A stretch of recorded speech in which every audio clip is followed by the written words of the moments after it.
আয়ুর হিসেবে সেঞ্চুরি পার করে ফেলেছেন আর তারপরই জামিন পেলেন এক বন্দী।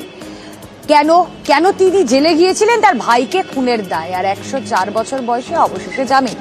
সেবক প্রতিনিধি রয়েছেন আমাদের সঙ্গে, আরো ডিটেলে জানাবেন সেবক।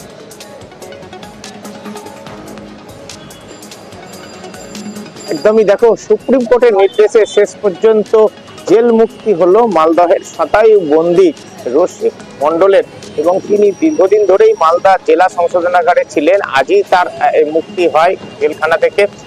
1988 সালে ভাইকে খুনের ঘটনায় যে প্ররোচনা দেওয়ার অভিযোগ ছিল এই ব্যক্তির বিরুদ্ধে, তিনি প্রথমে মালদা জেলা আদালতে দোষী সাব্যস্ত হন, তার জেল হয়। তারপর উচ্চ আদালতেও একই সাজা বহাল থাকে, যাবজ্জীবন কারাদণ্ডের নির্দেশ দেওয়া হয়েছিল।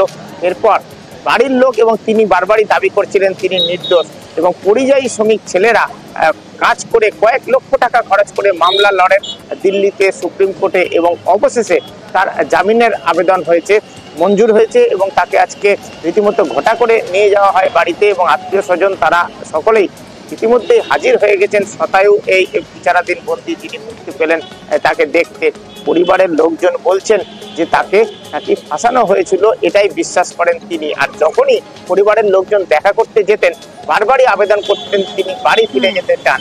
এখন এই 104 বছর বয়সে মুক্তি পেয়ে তিনি অবশেষে খুশি।